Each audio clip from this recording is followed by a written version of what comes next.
Police suicides have always been high in America. It's had that long track record. And NPR actually did a story talking to the widows of these police officers. And they talk about their husbands and everything they went through on the job as police officers and how they felt when they heard about the suicides. My thing is, I didn't realize how many of them actually committed suicide right there on the job. Ladies and gentlemen, they don't do this off duty. A lot of these suicides are happening while they're on duty. But I'm going to go ahead and play this audio from NPR, and this is June 9th, 2019.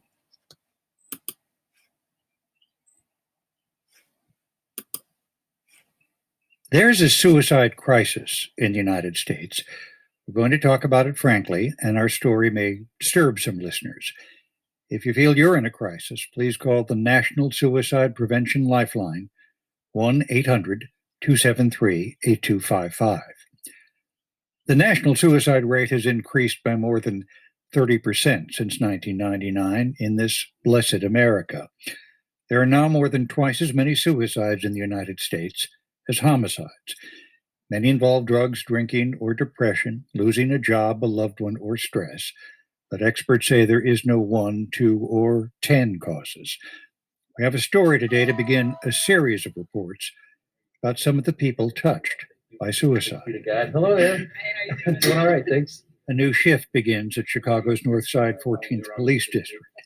Blue uniforms sit under bright white lights to hear the latest alerts about robberies and other crimes. But first, just want to say, hey, as usual, stay safe. Thanks for doing God's work out there. Father Dan Brandt, Police Department chaplain, speaks softly. You are a co-worker, need any help? Don't hesitate to give a shout. All right? God bless your work. Thanks, Father. Thank you. Thank you, Lou. 7 Chicago police officers have taken their own lives in the past 12 months. Father Brandt goes out to crime scenes and station houses if officers feel the need to talk to a priest, if not a therapist. Across the country, at least 159 officers died by suicide in 2018. There is a nationwide statistic you may be aware of, says Father Brandt, that police officer is twice as likely to take his or her own life as they are to be killed by an aggressor. Which, if you let that sink in, that's an alarming statistic. Where would you like to go there? We met with a group of 4 women from different parts of America who share a solemn sorrow. Each was married to a police officer who took his life. Kristen Clifford's husband was Officer Stephen Clifford of the Nassau County, New York Police. They'd just gotten a puppy. They looked forward to having children. One day in May 2017, he wasn't responding to her text messages, so she drove home. And I went inside and I saw a bunch of notes, his police identification, his driver's license, everything laid out very neatly, methodically. And I ran down the hallway to our bedroom and the door was closed. And there was a note on it that said, "I did it. Do not enter. Call 911. Melissa Swales was married to Officer David Swales of the Los Angeles Police Department. They had 4 sons. David Swales had symptoms of post-traumatic stress from his time in the U.S. Navy. On their youngest son's 2nd birthday, Melissa Swales came home and found her husband behind their bathroom door. I remember just screaming over and over, I can't. Aaron Gibson was married to Sergeant Clinton Gibson of the Liberty Lake, Washington Police. They were high school sweethearts. They had 4 children. They didn't even register in my mind. Clint was dead. Nothing makes sense after that. So. Nicole Reichert had recently married Officer John Reichert of the Asheville, North Carolina Police. He was a recovering alcoholic, but he drank the night he took his life. She got a phone call from one of his lieutenants. And he goes, "Well, John is gone, and it appears to be self-inflicted." And I said, "What the are you talking about? The night before, John and I had talked about going to his concert for his favorite band, him getting another tattoo. The women were drawn together over the internet because of the loss they so intimately share. They say their husbands felt more and more strain on the job. Police know they're not popular in many communities. The national conversation about race and policing has put their actions under constant scrutiny. That man slowly became a different person because of the work, the day-to-day interaction of people yelling at him and calling him names and throwing things at him. Melissa Swale says her husband would go from one call to the next, one crime or trauma to another, then watch video from his body cam at night. Not only did you experience that all day, then you're re-experiencing it and unloading it all. And I remember looking at this man thinking, I don't know how you can do this. And sadly, after so much time, he couldn't. Erin Gibson had to leave her husband because of all the pain he turned on himself. He was under so much stress at work. So whenever he was home, he was drinking, and he drank and he drank and he drank until he passed out. And I have memories of him pacing the floors, just pacing back and forth. It was frightening. He never talked to anyone, including me, about it. And that was the problem. Kristen Clifford and her friends say their husbands all put on masks to go to work. He was the jokester. He was the happy one. I was just getting messages from one of his coworkers how they still talk about him and how much they miss him because he was just always making them laugh. All our husbands were like, there's a certain personality Yeah. I think it takes to do that job and Right, want to it be a does. police Yeah. officer. They're very like service oriented Yeah. people, I think, to begin with.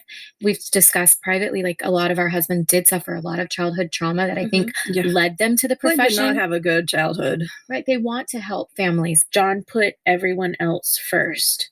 Police officers also have the means to end their lives at their fingertips. Each of their husbands used a gun.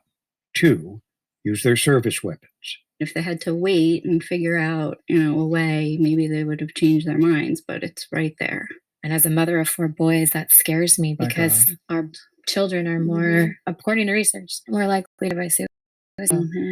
It's always kind of in the back of my mind because, of course, we're all human. We're going to have those dark times, those dark moments. But I would rather my kids learn to reach for a phone or reach for something else instead of.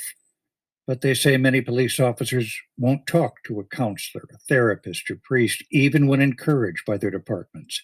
Melissa Swale says when she suggested it to her husband, I remember he looked at me and said, "Are you crazy? If I go to them, not only could I lose my job, I'm going to never promote. They're going to bench me. Not to mention my colleagues, my brothers, they're going to look at me as a liability.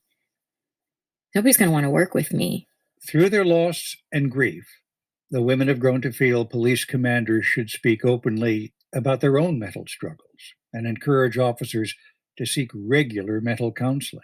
They're all struggling. I'm Yes. sorry, but if That's there's the any only way to any normalize officer who it. says they're not, they're lying to themselves. Like they're all dealing with something. Right. So if they make it a normal thing and it's okay to talk about it, then they would all talk about Well, it. just like you would go qualify, right? All of our husbands had to qualify monthly to shoot, or Sure, right. they have that's just a normal thing, and it's Yep. not because you're not fit for duty. It's just because it needs to become a normal part of their culture and their routine and their daily, weekly thing. I've now received services from the police department, but I'm just like, gosh darn it, it should have been you. The 4 friends have spoken and checked on each other every day for 2 years. But this was the first time they'd ever actually met.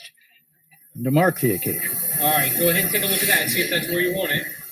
when they left us, they went off to get matching tattoos. You ready? Yep, I'm ready. Here we go.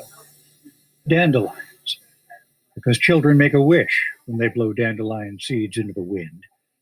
As the women hope the stories of their husbands will spread understanding of the special stresses that are a peril to police officers on the streets and in their soul. Sounds to me that they live with a lot of guilt, and it's probably due to what they do on these jobs. Number 2, I'm listening to this, and then part of me is saying to myself, if you are this stressed out, over your job to the point where you are drinking yourself into unconsciousness and you are contemplating suicide, why not just change professions? It's not like the only job you can get out here is policing. You can find jobs in other professions, but these folks choose to stay and then commit suicide. Why not look for another field of work? I'm just saying, it just seems kind of, I don't know. I'm not feeling this at all. It just seems to me like it's people that chose to stay in this profession. They knew a lot of things they did on those jobs was wrong that they were doing out here in the public, and they had a hard time living with that shit. That's what it sounds like to me. But you can let me know how you feel about this whole thing in the comment section. Please leave your comment and subscribe. Don't forget to hit on the notification bell, and I'll see you on the next video. Peace, family.